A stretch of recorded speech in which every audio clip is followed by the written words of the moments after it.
Welcome to today's Explainer. We're diving deep into the aerospace and defense sector by unpacking Hindustan Aeronautics Limited's, or HAL's Q4FY26 earnings call.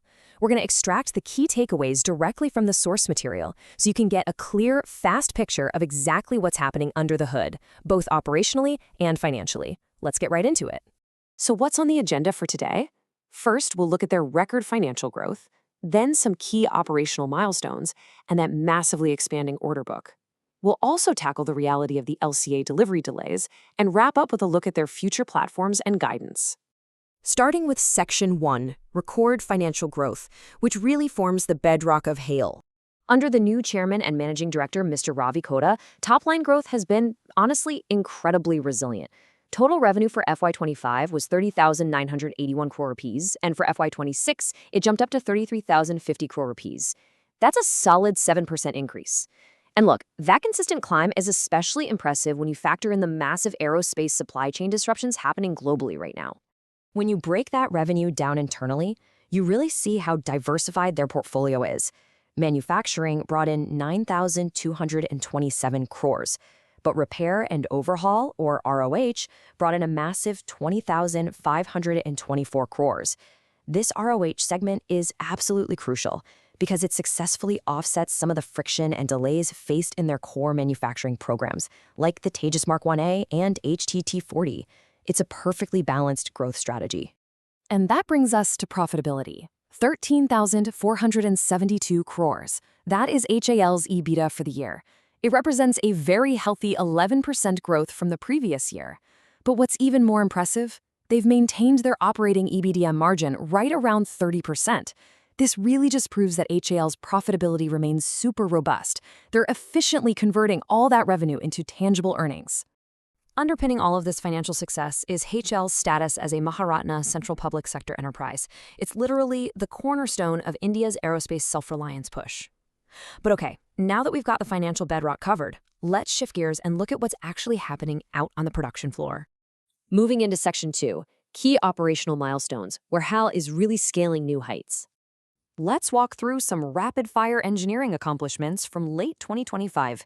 Back in October, HAL inaugurated the third Nashik LCA line, which gives them a capacity of 8 LCA Mark 1 aircraft per year. Plus, they successfully nailed the maiden flight of the HTT-40. Fast forward to December, the indigenously designed ALH Dhruv NG took its maiden flight, and they also scored DGCA certification for indigenous manufacturing of the Shakti civil engine. But it's not just domestic defense. HAL is executing a really aggressive diversification strategy. In June 2025, they locked in an agreement with Safran for LEAP engine parts, effectively plugging themselves right into the global civilian supply chains for Airbus and Boeing. By September, they secured a tech transfer to build ISRO's SSLV rocket, signed an MOU with Russia for the SJ-100 commuter aircraft in October, and even supplied space-worthy hardware for ISRO's Bluebird satellite launch. They are expanding from civilian commutes straight into outer space. All right, moving to Section 3, the expanding order book, which is all about securing the future.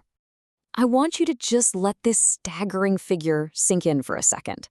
2,545,384 crore rupees.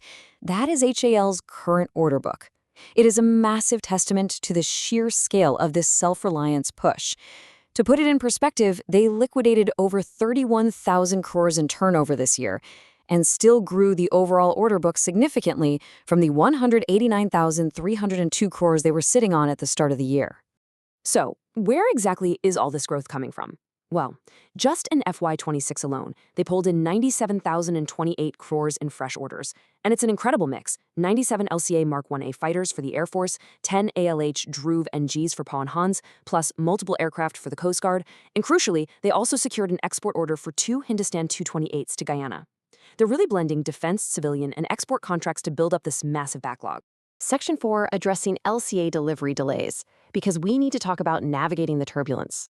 As impressive as those financials are, no explainer is complete without impartially looking at the execution challenges. So let's just address the elephant in the room directly. What is delaying the LCA Mark 1A deliveries? This was definitely a point of anxiety on the earnings call. And while delayed engine supplies from GE are part of the equation, management also noted that design and software iterations are undergoing continuous refinement to meet some very strict parameters. During the call, CMD Ravi Kota was pretty direct about this, stating, "We are hopeful that by August or September, we should be able to start the deliveries." He pointed out that they've already received 6 GE engines, the aircraft are currently flying, and testing is trending in a very positive direction. So a late Q2 timeline is firmly projected to get these deliveries in the air. But what about supply chain disruptions for their other platforms? Well, HAL is actively trying to mitigate that global slowness.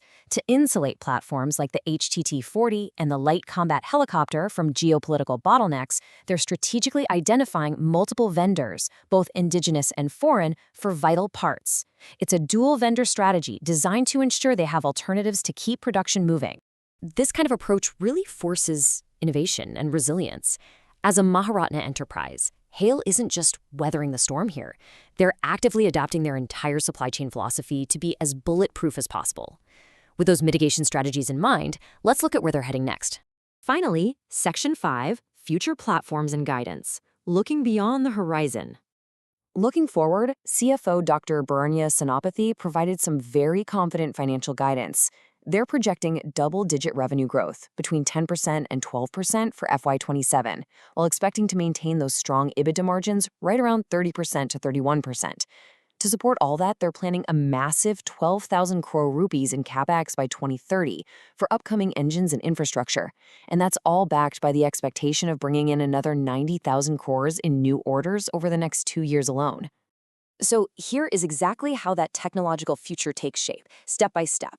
Step 1, the immediate focus is getting those LCA Mark 1A deliveries out by August or September 2026. Then, Step 2, moving to the next generation with the Tejas Mark II prototype rollout, expected by March 2027.